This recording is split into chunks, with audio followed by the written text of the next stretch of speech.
Sejatine dumadi hamung arep reresi alam lan umat kang lali sangkan paraning dumadi.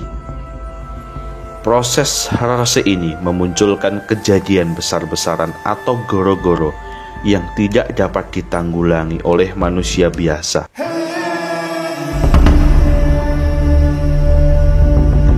Lewat pandangannya yang visioner dan kecerdasannya yang luar biasa, Eyang Prabu Jayabaya mampu mendapatkan informasi semesta dengan akurat.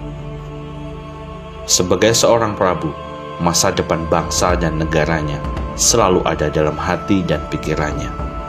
Hingga kini, kita masih bisa merasakan kehadiran beliau di tanah Nusantara ini. Lewat nubuah-nubuahnya yang fenomenal, kita bisa merasakan bahwa beliau masih duduk dan memeluk rakyatnya dengan hangat. Petuahnya senantiasa abadi di hati para pencari ilahi.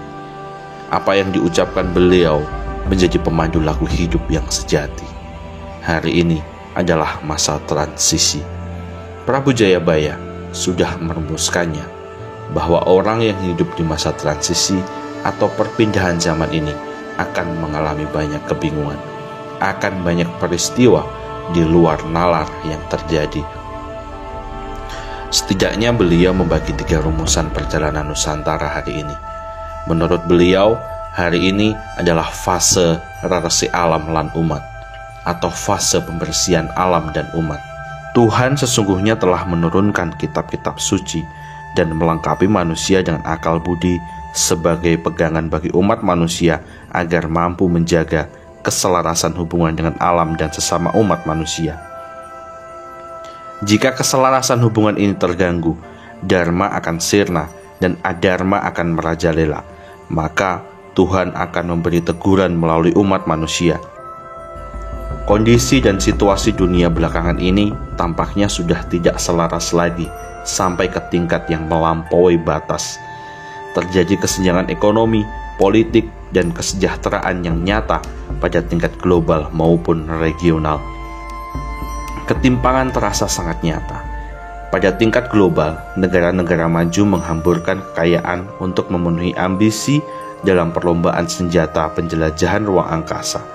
Sementara penduduk negara-negara miskin semakin sulit untuk memenuhi kebutuhan hidup yang layak.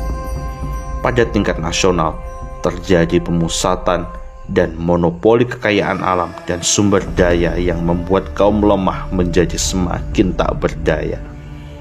Perbuatan adharma merajalela sehingga dharma pun nyaris sirna. Kesenjangan ini pun terlihat sangat nyata di Indonesia.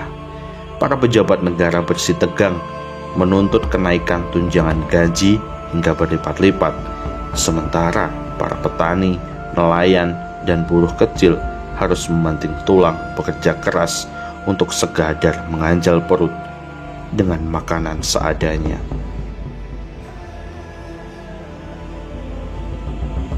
Saat kondisi keuangan negara nyaris bangkrut, para pejabat dan pengusaha korup berlomba-lomba menumpuk kekayaan dan memanipulasi uang rakyat. Kondisi yang berlangsung akhir-akhir ini di Indonesia tampaknya sudah setara atau bahkan melampaui kebobrokan moral di zaman jahiliyah. Kasus korupsi, kolusi, dan nepotisme yang tak kunjung mereda, penindasan rakyat kecil, penguasaan kekayaan dan sumber daya alam oleh segelintir orang, melemahnya supremasi hukum, dan penyalahgunaan fungsi agama merupakan beberapa contoh dekadensi moral bangsa. Jika manusia telah melupakan Tuhan dan tidak menjaga keselarasan hubungan dengan alam dan sesama manusia, maka Tuhan akan mengadakan campur tangan langsung sebagaimana tersirat dalam bait yang berikut ini. Sejatine dumadi hamung arep reresi alam lan umat kang lali sangkan paraning dumadi. Proses reresi ini memunculkan kejadian besar-besaran atau goro-goro yang tidak dapat ditanggulangi oleh manusia biasa, yang digambarkan oleh Wisik dimulai sejak lengsernya Soeharto dari tampuk pemerintahan. Kurang lebih dapat diartikan sebagai raja yang mahkota kuali hijau atau topi wojo dan berseragam warna daun bambu muda dan memiliki kekayaan 1/8 negara.